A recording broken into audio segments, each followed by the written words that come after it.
Right now, the Biden administration is working to bolster U.S. airline consumer protections. Yeah, the Transportation Department is creating new rules requiring airlines to compensate passengers if they are stranded for reasons within the carrier's control.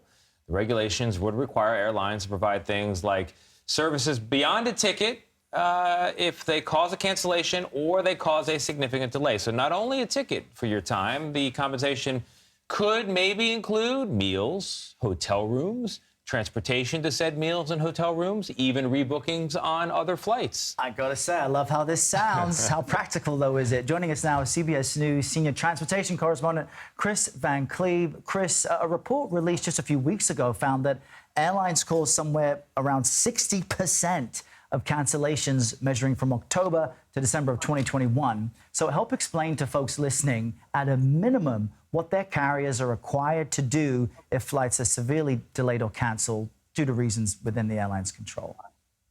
A little context on that 2021 number. Remember, airlines were coming out of the pandemic. They were struggling with staffing shortages. So that isn't necessarily a number that works. Traditionally, weather is the primary reason you see delays and cancellations.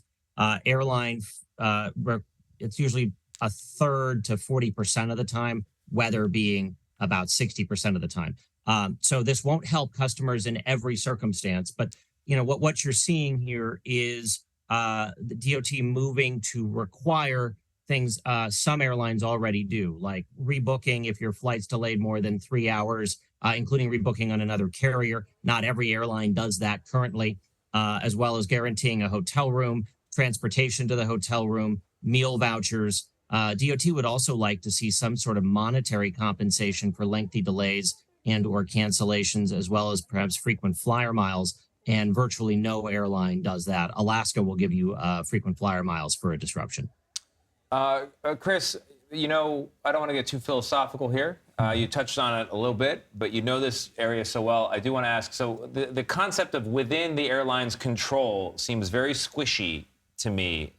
Who determines whether a cancellation or a delay is within the control of the airline as opposed to being an act of God or some other deity? Yeah, so that's going to be one of those devil in the details here. DOT is going to have to define in a comprehensive, coherent way what an airline can and can't claim as out of their hands. Certainly weather, thunderstorms, snowstorms, hurricanes, those sorts of things, very clearly weather issues. There's another, about 8% of disruptions right now are happening because of air traffic control and air traffic control staffing. You know, if something like that NOTAM issue, remember, that shut down air traffic for a good part of a day earlier this year.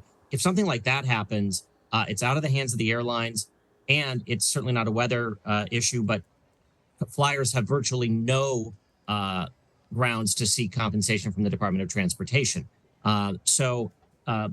Typically, though, Tony, if it is a maintenance issue, if it is a staffing issue, if it is your crew arrived late, those are things that are airline controllable. Weather circumstances are not. Where you get into this sort of squishy area is, you know, if the plane you're flying on was delayed 3 flights ago because of weather and you're the 8 p.m. flight and it's late, does that qualify as airline control or is that weather? And that's something that's going to have to be in the rules. Well, and if the crew is coming in from another place and they're delayed by weather, but the actual flight is there ready to take off, it's sort of like, I don't know. They're going to wiggle out of any fine print they can. It could be. Kris Van Cleave, great update. Thanks very much. Thank you. Sure thing.